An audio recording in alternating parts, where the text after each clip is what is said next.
The things that my eyes have seen, the things my ears have heard, the things my mouth has said. You guys have no idea. The only important person in your life right now is you.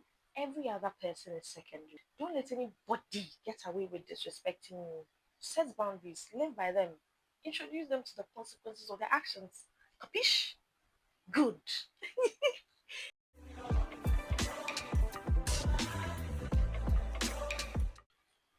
Hi, my people. Yeah, welcome back to my YouTube channel.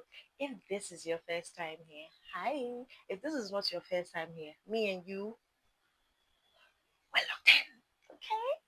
The last time I posted here was a month ago, and honestly, the past month has been hard. It's been tough. It's been long, but I've been able to sail through it. I had like a really long month, but I told myself that I was going to be consistent. So here I am. You guys, it's 12:24 a.m. Guys, I just had my first round of sleep because my cramps were choking me. But I told myself I wanted to do this today. Today is Wednesday, and this video should be out on Friday. So I need all the time I can get to edit it. That's why I'm shooting it this. I don't know whether to say this late or this early, but anyway, you guys are going to take it like that. Again, please, if you're not subscribed, excuse me, what are you doing? What are you doing? Subscribe. Join us here. It's so fun out here. Please join us. And if you've already subscribed, thank you so much. I really, really appreciate you. This video is to tell you the things that I have learned in my mid 20s. Yes, I have lived close to a quarter of a century, you guys, and the things that my eyes have seen, the things my ears have heard, the things my mouth has said, you guys have no idea.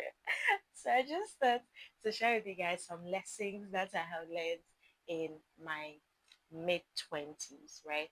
If you see me looking down on my phone, I have them here. I've literally listed them. So I'll be looking at them just so I don't forget anything. The first thing is that the first lesson that I've learned is that God should be your first point of call and not your last option. And also to have a relationship with God. You guys, if there's anything that my mid 20s has taught me, is that life, you see, the shaggy you were seeing in your teenage years, that wasn't shaggy. In your mid 20s, you see shaggy that your eyes cannot even identify. You can see if you have like real life conversations with adults, you understand that people are seeing things like, see, this life is tough, this life is hard, but with God in it, it's always such a smooth ride. It's always such a beautiful, jolly ride, you guys. And I mean, I think the world has gotten to a stage where consciously or unconsciously we are is it affiliated? Yeah, we are affiliated to something. Our roots are tied to something, and it's very, very, it's better, it's much better that your roots are tied to God. It's much convenient for you as a person that your roots are in God, because the world is getting crazy. Oh. Like you wake up and you hear things happening and you're like, how are these people who are not in God doing it? Right? There are times when you're going through something that you can't share with anybody. The only place you can share that thing, whether in tears, whether in sorrow, whether in heartbreak, is to God in prayer. You guys, don't let anybody tell you otherwise. I've always said, if you follow me on my Instagram or my Snapchat, I share my fellowship or the lessons I learned from my fellowship with the Holy Spirit. And one thing that I have learned is that don't let anybody tell you there is no God. If they say there's no God, the onus is on them to prove it. Don't listen to what people are saying about, oh, there's no God and churches are not real. Don't listen to them. Have a relationship with God. Have a personal relationship with God. Know Him for yourself. Like, when you meet somebody and despite what everybody has told you about that person, you want to know the person for yourself. That's it with God. Learn to know Him for yourself. We're so used to what people have said about God that we literally do not know Him for ourselves, guys. Please don't mind that noise. We have literally known God by word of mouth and not by having like an actual relationship with Him. And I think that it's high time we actually put a stop to that. Know God for yourself. Make sure your roots are tied in God, because it gets to a point where you're in a situation and absolutely nobody can help you unless God. If you have been at that point before, you know what I'm talking about. So, yeah, that's the first thing I have learned. The second thing I have learned is that, and please note, they're in no particular order. The second thing I have learned is that you're not the main character in everybody's story, and that is fine. And see, you can literally treat somebody like a bag of rice. You see the energy they use in carrying a bag of rice? Yes. The person will not even treat you as a disposable cup. That's one thing I've learned. The fact that you have elevated the status of somebody in your life does not mean they're doing the same for you. Deep it, okay? Just because somebody is important to you doesn't mean you're important to the person. They probably do not even care about you, right? So yeah, it's absolutely fine if people do not see you the way you see them, right? It's fine, but I think it's just important that you know so that you don't make a fool out of yourself. Yeah. The next point, the next lesson. Why do I keep saying points? The next lesson I have learned is to extend grace to others. You guys, everybody's going through something. People are fighting battles that is too heavy for them to talk about. Unless the person's actions are habitual, I think it's important that you extend grace to them. Again, please. Sorry about that. I think it's important that you extend grace to people, right? You don't know what people are going through. When people go to their homes, you don't some people are having it bad, you guys. Again, unless it's habitual, please extend grace to others. Like, be nice, be kind. If somebody is late to an event, if somebody didn't come through for you the way you expected them to be, once if people don't reach out the way you expect them to, you need to extend grace to them. Like, sometimes we don't always have to think that we are as important as we. I don't know if what I'm saying is making sense, right? Sometimes you need to be in the shoes of others, understand their pain, and be kinder, be nicer. You did it? Good. Another lesson that I have learned is have a set of rules, beliefs, principles, and standards that you live by.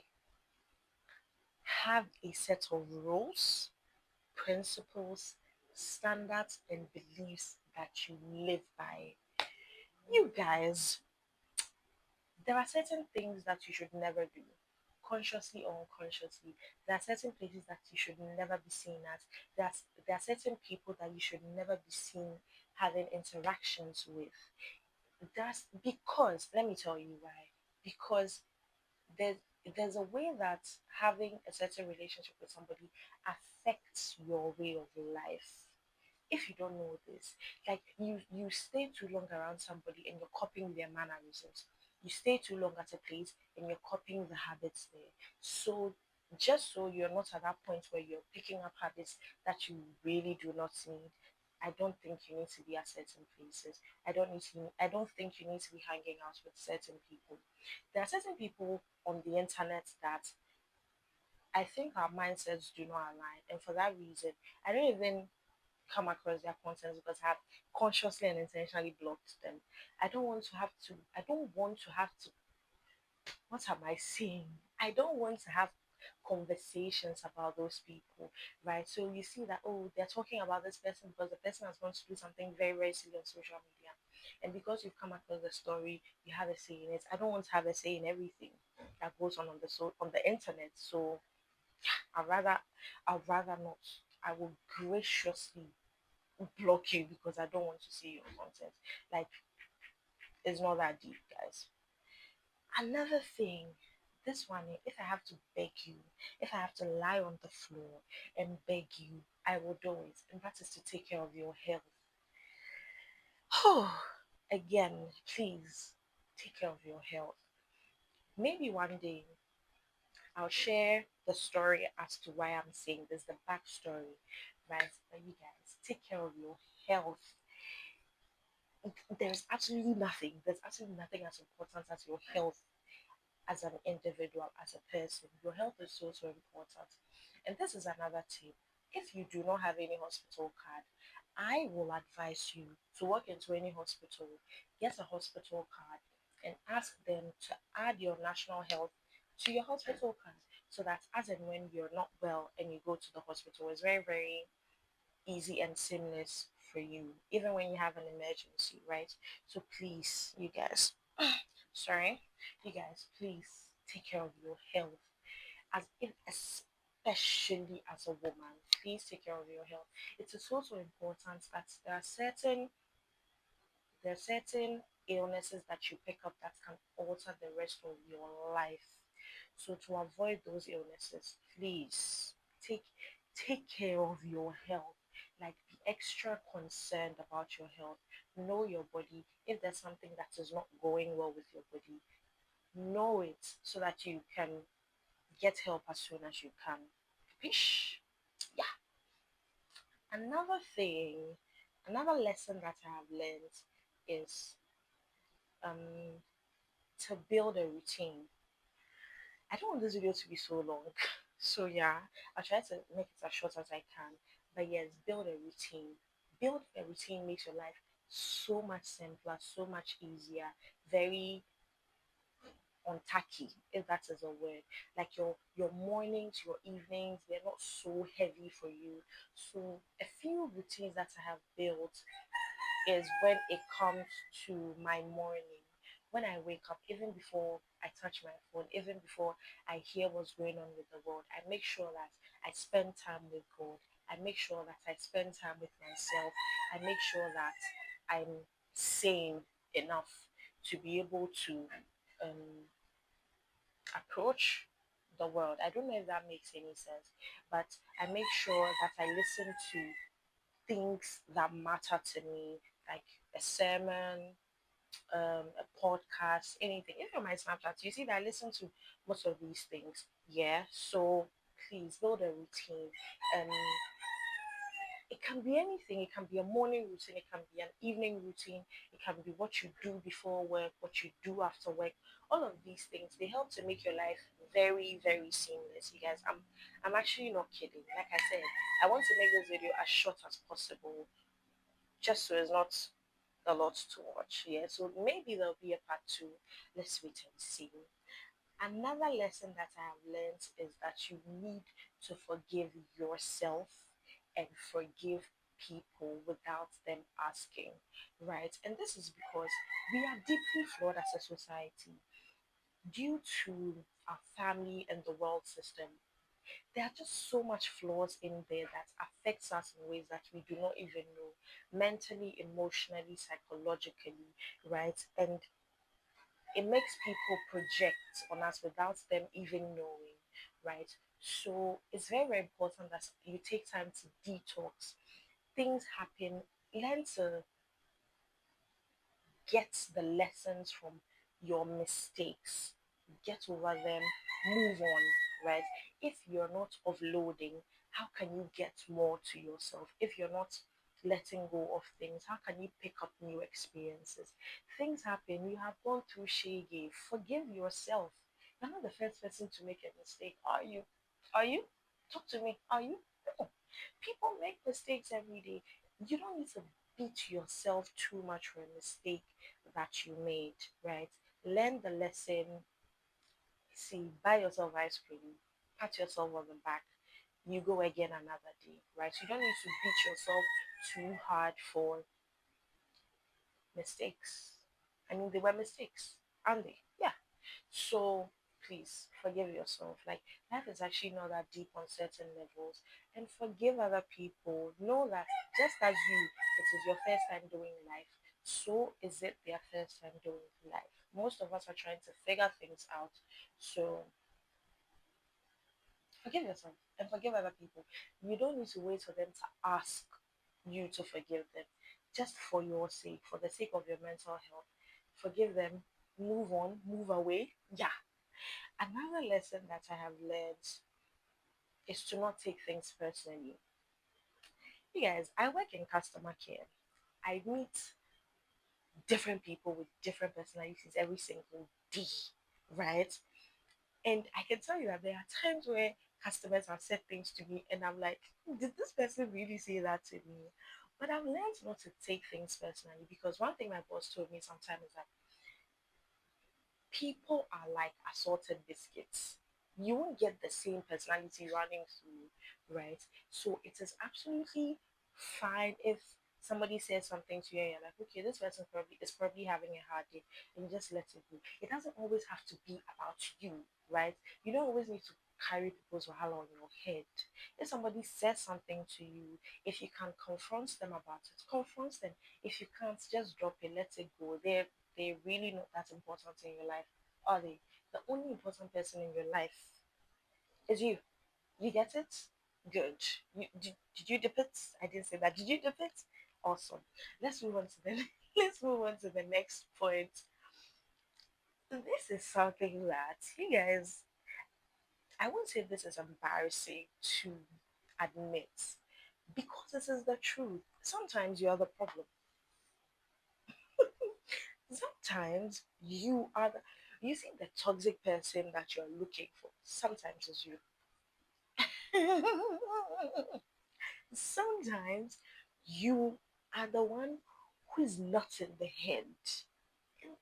It's fine. It's not fine when you don't admit it, but if you're able to admit that, okay, at least I'm the one with the problem, I'm the one who's not really well. You learn every day. Sometimes there are instances where I have done something or said something. I sat back and I'm like, oh, I'm a bad person, because how could I do such? How could I say such? Right? And again, it's fine because we're learning as we're going, right? We're going through our mistakes. So it is absolutely fine. That is if you have noticed that you are the problem, you are the toxic person. Go and get deliverance or exorcism if possible. Sometimes we are the problem. It's not always other people. People are not always, I mean, there's something I heard, right? I'm trying to remember where I heard it from. And it says if you go into 5 rooms and they're all smelling bad, it's not the 5 rooms, it's you. So if you've had relationships, personal, work, romantic, everything, and everybody is bad, maybe you need to check yourself. Right? Maybe, just maybe, I'm saying, please don't come and beat me. I'm just saying you need to check yourself. The next lesson I have learned is that you will reap the consequences of your actions and your decisions like mad. See, if you make a decision, if you take an action, you reap the consequence. Oh, oh, I don't want to shout this thing, but see, you, who did you take that decision for? Who did you take that action for? You did something bad, you will reap the consequences. You said something against somebody, you gossiped about somebody, and the person found out, you reap the consequences. You stole from somebody, you see, you will reap the consequences of your actions. Sometimes you take actions, and then when the consequences hit us in the face, you're like, what's going on? Forgetting that we as humans, by our own free will, made those decisions. You guys learn to accept the fact that if you take an action, if you make a decision, the consequences are yours to bear. Another thing I want to add is that when people move mad around you, introduce them to the consequences and actions of that. When somebody disrespects you, introduce them to the consequences. Don't let people get away with things that they do to you. Don't let people get away with disrespecting you. Have a certain boundary. This is just a pro tip, I digress. Have a certain boundary that you don't let anybody go over that boundary. If you disrespect me, there's no way you're going to have that chance to have a conversation with me again. There are certain things you say to me that you never ever get to say to me again because I have cut off access to you, right? It is very, very fine to cut people off. Sometimes we try to make it seem we try to elevate the status of people in our lives so much so that when they're disrespecting us, we don't get to see it. Like I said before, the only important person in your life right now is you. Every other person is secondary. If you're constantly letting people downgrade and disrespect you, it's going to affect you because that's how it means that's how you see yourself. Don't let anybody get away with disrespecting you. Set boundaries, live by them, introduce them to the consequences of their actions. Capish? Good. I'm actually enjoying this more than I thought I would. The next thing is to find pockets of joy. You guys, people are struggling out there. I mean, I'm schooling, I'm working, I have a business, I have other things that I'm doing, right? So I'm constantly stressed, I'm constantly drained. So I try to do things that make me happy, right? Like on Wednesdays, the I Said As I Said podcast releases an episode every single Wednesday, and I listen to it on Fading. Like I'm so excited to hear from Jola and FK. You guys, I can't explain it, but it just makes me feel so so happy. And those are little things that I look forward to. Like I've ordered something, it's coming, I'm so excited about it. I get myself my favorite ice cream once a week, twice a week. Little things that makes me happy, that just gives me that kind of joy that I do not get from my job or my work or my school or anything, right? So yeah, it's very, very important to find things, little things, hobbies, things that just elevates your mood. And one more, and we're done. And that is to say, grief after or during a loss is unavoidable, right? In this age, I think one thing that we have, sorry, I think one thing that we've done is to um, push down a lot of important things, right? And that's to say that when somebody is going through a phase of grief, a phase of loss, and they're grieving, we always try to dictate how they should grieve, which I think is absolutely crazy. You can't tell anybody how to grieve. You can't. After a heartbreak, after a loss, you can't tell people how to grieve. It's absolutely fine for anybody to grieve after a loss. What we have also done is we have tried to speed up the process of grieving, right? Somebody will say they went into a relationship, it didn't work out. In 2 days, they are fine. I mean, I have done that before. It has worked for me. But it doesn't mean that we should constantly do that. We don't have to constantly suppress our grief. It has a way of doing something to you mentally and emotionally that in the you might not see it now, but in the long run, you sit and you ask yourself where are your emotions because you have successfully suppressed all of them down. It's fine to grieve over somebody that you've lost. Take your time, sit with the pain, cry with it, do what you must with it, but make sure that you grieve till you're done. That way, you can move on with a lot of clarity, right? So you don't move on with hurt and pain still in your heart, okay? So, yeah, this is where I bring to you probably the part one of the things that I have learned in my mid 20s. If you have stayed till this part, I love you, okay? And please don't forget to like, comment, share, subscribe, do all the things that you have to do. And I will definitely come your way again with another video. What's the time? It's 12:48. I need to go and sleep. I have work tomorrow. I can't come and kill myself. So until I come your way again another time, it's been Kiki the lady. Thank you so much for watching, and I'll see you later. Stay glowing. Bye.